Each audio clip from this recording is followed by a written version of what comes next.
Hello दोस्तों, स्वागत है आपका क्रिक टाइम आउट 11 चैनल पे। और आज जो हम मैच कवर करने वाले हैं वो है India women versus West Indies के वुमेन के बीच का सेकंड ओडीआई मैच जो होने वाला है 24 दिसंबर को दोपहर 1:30 बजे इंडियन स्टैंडर्ड टाइम के हिसाब से। अब जो सबसे इंपॉर्टेंट बात है वो ये कि आपको हमारा Crick Time Out 11 YouTube channel subscribe कर लेना है। वहां पे आपको डेली बेसिस पे मैच का वीडियो अपडेट और एनालिसिस मिलता रहेगा। और उसके साथ साथ आप हमारा Crick Time Out 11 Telegram channel भी ज्वाइन कर लीजिए। तो कोई भी लाइव अपडेट जैसे टॉस रिजल्ट, पिच रिपोर्ट, कोई भी प्लेयर टीम के अंदर आता है, कोई भी प्लेयर टीम से बाहर जाता है, या फैंटेसी साइट्स की टीम, ये सारी इंफॉर्मेशन आपको हमारे टेलीग्राम चैनल पे मिलती रहेगी। इसलिए हमारे दोनों सोशल मीडिया अकाउंट से जरूर जुड़ जाए।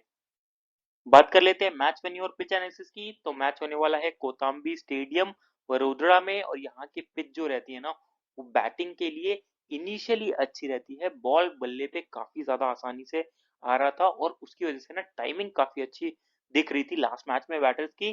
स्पिनर्स के लिए सरफेस से मदद है, हिंट ऑफ टर्न भी रहेगा सरफेस से। और आउटफील्ड ना यहाँ पे थोड़ी फास्ट है, तो उस वजह से भी बैटर्स को मदद मिल रही है और रन स्कोरिंग ना यहाँ पे इजी हो रहा है। बात करें अगर पेसर्स की ना, तो सीम मूवमेंट उतना ज्यादा नहीं है, लेकिन अगर पेसर्स गुड लेंथ एरिया पे बॉल रख रहे हैं तो वहां से दिक्कत हो रही है। थोड़ा बहुत ही हल्का सीम मूवमेंट दिख रहा था, उतना ज्यादा सीम मूवमेंट नहीं था। और एक और बात जो आपको याद रखनी है कि सेकेंड इनिंग्स में ना ड्यू रहेगी, तो जो भी टीम मैच टॉस जीतेगी वो चाहेगी कि चेस करे, क्योंकि सेकेंड इनिंग्स में ड्यू है। तो उस वजह से स्पिनर्स के लिए थोड़ा सा दिक्कत हो जाती है। बात कर लेते हैं कुछ प्रीवियस स्कोर्स की। तो एक ही मैच यहाँ पे हुआ, वो 2024 में, यहाँ पे गलती से 2019 लिखा गया है, लेकिन 2024 में लास्ट मैच जो हुआ यहाँ पे, इंडिया वुमेन ने बनाए 313 रन 9 विकेट के नुकसान पे 50 ओवर में। वेस्ट इंडीज वुमेन चेस करने आती है और 103 रन पे ऑल आउट हो जाती है 26.2 ओवर्स में। पेस को 7 और स्पिन को 10 विकेट मिलते हैं इस मैच से। बात करें एक्सपेक्टेड स्कोर की, तो 250 से 280 के बीच में होना चाहिए। इंडिया अगर पहले बैटिंग करती है ना, तो ये स्कोर फिर भी आपको हायर साइड पे देखते हुए मिल सकता है। फिर से ऐसा हो सकता है कि 300 से ऊपर रन बन जाए। बात कर लेते हैं हेड टू हेड रिकॉर्ड की। तो दोनों टीमों ने 27 मैच खेले हुए हैं, 22 मैचेस इंडिया ने जीते हुए हैं, 5 मैचेस वेस्ट इंडीज ने जीते हुए हैं। लास्ट के 5 मैच में 2 इंडिया जीत के आ रही है, वेस्ट इंडीज अपना एक ही मैच जीत के आ रही है। और इंडिया ही क्लियर फेवरेट स्टार्ट करेगा, क्योंकि फॉर्म इस समय जो इंडियन टीम का है ना, वो बैटिंग से भी काफी अच्छा दिख रहा है और बॉलिंग से भी काफी अच्छा दिख रहा है। फिर बात कर लेते हैं इंडिया वुमेन टीम के प्लेइंग 11 की। तो स्मृति मंदाना ओपन करेंगी प्रतीका रावल के साथ, फिर आएंगी हरलीन देवल, हरमनप्रीत कौर, ऋचा घोष, जमाइमा रॉड्रिगेज, दीप्ति शर्मा, साइमा ठाकुर, रेणुका सिंह, टिटा साधु और प्रिया मिश्रा। अगर बात करें यहाँ पे ओवर डिविजन की ना, तो देखिए जो 5 मेन बॉलर्स है वही अपने पूरे पूरे ओवर्स करने चाहिए, जिसमें दीप्ति शर्मा, साइमा ठाकुर, रेणुका सिंह, टिटा साधु और प्रिया मिश्रा पूरे पूरे ओवर्स करेंगी। अगर मान लीजिए किसी का भी दिन बहुत ही ज्यादा खराब रहता है ना, या इंडिया इनिशियली ज्यादा विकेट्स नहीं ले पाती, उस केस में आप हरलीन देवल, हरमनप्रीत कौर को भी बॉल डालते हुए देख सकते हैं, लेकिन उसकी पॉसिबिलिटी ना काफी ज्यादा कम रहेगी। बात कर ले स्टार्टिंग ओवर्स, तो टिटास साधु और रेणुका सिंह स्टार्ट करने चाहिए। डेथ ओवर्स में आपको दीप्ति शर्मा और रेणुका सिंह या साइमा ठाकुर में से कोई भी एक दिख सकती है। बात कर लेते हैं इंडियन टीम के प्लेयर स्टैट्स की। तो स्मृति मंदाना 92 मैचेस की 92 इनिंग्स में 3,903 रन है, 45 का एवरेज। रीसेंट फॉर्म काफी ज्यादा अच्छा चल रहा है, लगातार सेंचुरी मारते हुए आ रही हैं। अनफॉर्चुनेटली लास्ट मैच में सेंचुरी मिस हो गया, 91 पे आउट हो गई। अभी 6 बार 90s में अप्रोक्सीमेट आउट हो चुकी है, तो नर्वस 90s इनका भी चल रहा है, लेकिन फॉर्म वाइज बहुत ही अच्छी फॉर्म में है और इनको लेके चलना मैंडेटरी हो जाता है। इवन आप कैप्टनसी वाइस कैप्टनसी ऑप्शन में भी इनको रख सकते हैं। एक अच्छी पिक रहेंगी स्मॉल लीग के लिए, मैंडेटरी पिक है, जरूर कवर करके चलिए। फिर आती है प्रतीका रावल। तो लास्ट मैच में उतना अच्छा फॉर्म में नहीं दिख रही थी, भले ही ये 40 रन बनाए हो ना, लेकिन चांसेस इनको मिले थे। शुरू में थोड़ा सा स्ट्रगल भी दिख रहा था, तो स्मॉल लीग के हिसाब से फिलहाल मैं उतना भरोसा नहीं करके चल रहा हूँ। कंसिस्टेंसी पे भी थोड़ा सा डाउट रहेगा, क्योंकि अभी इनिशियल स्टेज पे अपने करियर के, तो उतना गेम सेंस भी नहीं होगा। तो फिलहाल स्मॉल लीग के हिसाब से अच्छी पिक नहीं है, आप चाहें तो एज ए ट्रम्प कार्ड इनको ट्राई कर सकते हैं। फिर आती है हरलीन देवल। तो लास्ट मैच में अच्छे फॉर्म में दिख रही थी, काफी 2 छक्के लगाए, वो भी काफी ज्यादा अच्छे थे और स्ट्रोक्स अच्छे निकल रहे थे इनके बैट से। तो और वन डाउन भी आएंगी तो स्मॉल लीग के हिसाब से एक अच्छी ऑप्शन रहेंगी, आप इनको स्मॉल लीग में लेके चल सकते हैं। फिर आती है हरमनप्रीत कौर, तो फॉर्म काफी ज्यादा अच्छा चल रहा है। अनफॉर्चुनेटली लास्ट मैच में 34 रन पे आउट हो गई, और ये ना इम्पैक्ट डालती है जब भी गेम खेलती हैं, और फैंटेसी पॉइंट्स भी आपको अच्छे खासे देखे जाएंगे। विकेट अपना नहीं फेंकती है, बिजी प्लेयर है, सिंगल डबल्स लेती रहती है और बीच बीच में ना छक्के चौके भी जड़ती रहती है, और कंसिस्टेंसी रहता है इनके पास। हर मैच में ना आप इनको देखेंगे स्टार्ट मिलेगा। अगर आप लास्ट 5 में ही बात करें ना, तो हर मैच में स्टार्ट मिला है, और 3 मैच में अच्छे स्कोर्स भी आए हैं, 38, 34 और 59 नॉट आउट। तो अच्छे फॉर्म में है, मैंडेटरी पिक रहेंगी, जरूर कवर करके चलिए।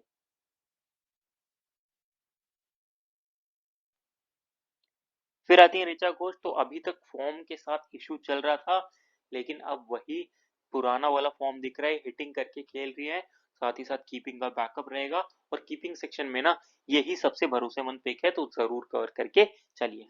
फिर आती है जमाइमा रोड्रिगेज, तो फॉर्म काफी ज्यादा अच्छा चल रहा है। अब दिक्कत पता है क्या है, इनका बैटिंग ऑर्डर काफी नीचे आ रहा है, और अगर इंडिया के इनिशियली विकेट्स नहीं गिर रहे हैं तो उस केस में हिटर्स प्रमोट हो जा रहे हैं। हरमनप्रीत कौर इनसे पहले आ गई, उसके बाद ऋचा घोष का प्रमोशन हो गया, लेकिन प्लेयर काफी ज्यादा अच्छी है, फॉर्म काफी ज्यादा लाजवाब है, डब्ल्यूबीवीएल में परफॉर्म करके आ रही है, उसके T20 सीरीज में भी एक अच्छा नॉक खेला था, लास्ट मैच में भी अच्छे ही फॉर्म में दिख रही थी। वो आखिरी में आके हिटिंग करने के चक्कर में भले ही 31 रन पे आउट हो गई है, लेकिन फॉर्म अच्छा चल रहा है। तो अगर इंडिया का ऐसा होता है ना कि टॉप ऑर्डर की बैट विकेट जल्दी गिर जाते हैं, तो उस केस में इनका प्रमोशन भी हो सकता है हैंकर करने के लिए। तो स्मॉल लीग के हिसाब से ये फिर भी एक अच्छे पिक रहेंगी, थोड़ा सा रिस्क रहेगा बैटिंग ऑर्डर को लेके, लेकिन आप इनको टीम में लेके चल सकते हैं। फिर आती है दीप्ति शर्मा, तो डुअल रोल रहेगा, बैटिंग बॉलिंग दोनों का बैकअप रहेगा, जरूर कवर करके चलिए, अच्छी ऑप्शन है, एक विकेट टेकिंग ऑप्शन भी रहती है ये। फिर आती है साइमा ठाकुर, तो 7 मैचेस में 7 विकेट से रखे हैं, बहुत ही अनलकी बॉलर है, लास्ट मैच में ही बॉलिंग अच्छी की थी, T20 वाला जो फाइनल मैच था ना उसमें भी बॉलिंग अच्छी करी थी, और उसमें इनको विकेट्स मिलने चाहिए थे, तो फिलहाल उतने विकेट्स नहीं मिले हैं, लेकिन अब बैक करके चल सकते हैं। लाइन लेंथ काफी अच्छा रखती है, और ये आपके लिए एक ट्रम्प कार्ड पिक का काम कर सकती है, क्योंकि अब ना सिलेक्शन परसेंटेज इनका कम होगा, क्योंकि इन्होंने विकेट नहीं लिया है, लेकिन अच्छी पिक रहेंगी स्मॉल लीग के हिसाब से, आप इनको ट्राई करके चल सकते हैं। फिर आते हैं टिटा साधु, तो 3 मैचेस में 1 विकेट लिया है, लाइन लेंथ ज्यादातर इनका थोड़ा सा वेवर्ड रहता है, लेकिन लास्ट मैच में पकड़ के रखा था लाइन लेंथ, तो लास्ट मैच में ऐसा लग रहा था कि थोड़ा फॉर्म में है, और गुड लेंथ एरियाज पे ये जो विकेट टू विकेट बॉल कर रही थी ना, काफी ज्यादा इफेक्टिव हो रही थी, तो फॉर्म इनका भी अच्छा दिख रहा है, स्मॉल लीग में ये भी आपके लिए एक अच्छी ऑप्शन रहेंगी। फिर आती है रेणुका सिंह, तो 17 मैचेस में 30 विकेट से रखे हैं, सामने वाली टीम को काफी परेशान कर रहा था लास्ट मैच में, और फॉर्म इनका भी काफी अच्छा चल रहा है, तो स्मॉल लीग के हिसाब से ये भी अच्छी पिक रहेंगी, और डेथ में ना इनके बॉलिंग बॉलिंग करने के चांसेस भी रहेंगे, तो जरूर कवर करके चलिए। फिर आती है प्रिया मिश्रा, तो 5 मैचेस में 8 विकेट से रखे हैं, अभी तक एक भी मैच ऐसा नहीं गया है इंटरनेशनल लेवल पे इनका जिसमें इन्होंने विकेट न लिया हो, हर मैच में एक न एक विकेट लिया ही लिया है, और लाइन लेंथ जो ना बहुत ही एक्यूरेट रखती है, बॉल का टप्पा ना इनका काफी ज्यादा अच्छा पड़ता है, जो एक स्पिनर के लिए बहुत ही जरूरी बात होती है, तो स्मॉल लीग के हिसाब से मैंडेटरी पिक रहेंगी, जरूर कवर करके चलिए। बात कर लेते हैं वेस्ट इंडीज वुमेन के प्लेइंग स्क्वाड की, तो हेली मैथ्यूज ओपन करेंगी कियाना जोसेफ के साथ, फिर आएंगी Rashada Williams, Deandra Dottin, Shemaine Campbelle, Aaliyah Alleyne, Shabika Gajnabi, Zaida James, एफी Fletcher, करिश्मा रैमरेक और शामिला कॉनल। बात करें यहाँ पे ओवर्स की ना, तो देखिए हेली मैथ्यूज और डिएंड्रा डॉटिन और करिश्मा रैमरेक, मोस्ट प्रोबेबली ये तीन अपने पूरे ओवर्स करने चाहिए। एफी फ्लेचर भी ज्यादातर अपने पूरे ओवर्स करी थी लास्ट मैच में, अनएक्सपेक्टेडली उनके ओवर्स कट गए, लेकिन मोस्ट प्रोबेबली वो भी पूरे ओवर्स करने चाहिए, तो ये हो गया अप्रोक्सीमेट 40 ओवर्स। अब जो बचे हुए 10 ओवर है उसमें आलिया एलिन, जायदा जेम्स या शमीला कॉनेल डालेंगी। अब अगर इनमें से किसी का भी दिन खराब रहता है ना, Hayley Matthews, Deandra Dottin, Afy Fletcher और करिश्मा रामरेट, तो उनके ओवर्स भी कट के आपके आलिया अलीन या जायदा जेम्स या शमीला कॉनेल के खाते में दिखेंगे। जायदा जेम्स लास्ट मैच में बॉलिंग अच्छी करी थी, तो हो सकता है इनको फिर से टीम ज्यादा ओवर्स दे। बात कर ली अगर डेथ ओवर्स की, तो हेली मैथ्यूज और डेंड्रा डॉटिन ही डेथ करनी चाहिए। बात कर लेते हैं वेस्ट इंडीज टीम के प्लेयर स्टैट्स की, तो हेली मैथ्यूज डुअल रोल रहेगा, बैटिंग बॉलिंग दोनों का बैकअप है, बैटिंग से भी अच्छे फॉर्म में चल रही है, लास्ट मैच में अनफॉर्चुनेटली 0 पे आउट हो गई थी, लेकिन वो बॉल खराब थी, आउटसाइड दी ऑफ स्टंप थी और काफी बाहर थी, उसको छेड़ने के चक्कर में निक लग गया, लेकिन बैटिंग से ही फॉर्म अच्छा चल रहा है, बॉलिंग से भी अच्छा चल रहा है, अच्छी पिक रहेंगी स्मॉल लीग के हिसाब से, ये सबसे सेफेस्ट कैप्टनसी चॉइस भी रहेंगी, जरूर कवर करके चलिए। फिर आती है कियाना जोसेफ, तो भरोसेमंद खिलाड़ी नहीं है ये, बेसिकली ज्यादा हिटिंग के चक्कर में ना ये आउट हो जाती है, इस वजह से स्मॉल लीग के हिसाब से उतनी अच्छी पिक नहीं दिखेंगी, क्योंकि ना सामने जो रेणुका सिंह है और टिटा साधु है वो ओपनिंग ओवर्स करेंगे, ठीक है।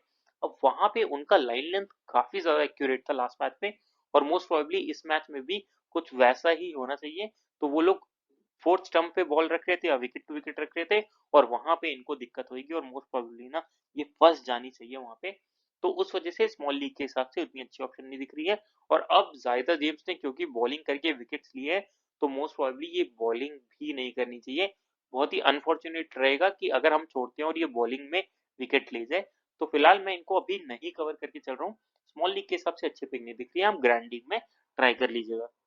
फिर आती है राशिदा विलियम्स, तो उतनी अच्छी पिक नहीं रहेंगी, आराम से छोड़ दीजिए, फॉर्म भी उतना अच्छा नहीं चल रहा है।